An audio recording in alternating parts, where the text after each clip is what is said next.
அனைவருக்கும் வணக்கம். நான் உங்கள் முன் காமராஜர் கவிதை கூற வந்துள்ளேன்.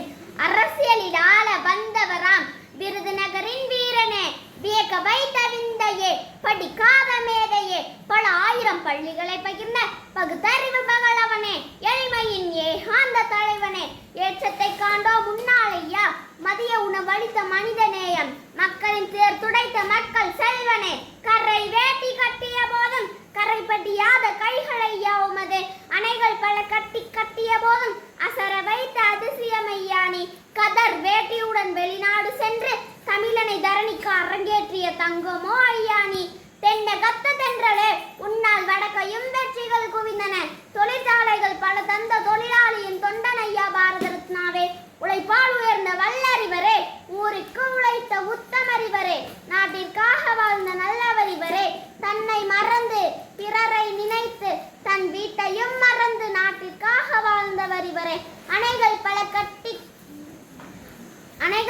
கட்டி நீரை தேக்கியவர், அந்நீரை கொண்டு விவசாயம் காத்தவர், விவசாயம் செழிக்க மின்சாரமும் கொடுத்தவர், பயிர்கள் விளைந்தால் உயிர்கள் வாழும் என்பதால் பசுமை செழிக்க பல திட்டங்கள் செய்தவர், பொருள் தேடலில் இவர் இறங்கவில்லை, செல்வ வளத்தை இவர் சேர்க்கவில்லை, அதனால் தானே இவர் இன்றளவும் போற்றப்படுகிறார். பகட்டான வாழ்க்கையை மறக்க வைத்தவர் இவரே, பண்பாக வாழ்ந்து பல இதயங்களை தொட்டவரும் இவரே, அழகு தமிழிலே இவரது பேச்சு, சமத்துவம் என்பது இவரது மூச்சு, ஏழை எளிய மக்கள் வாழ்வில் ஏற்றம் காண சேவை செய்த பெருந்தலைவர் இவரே. நன்றி.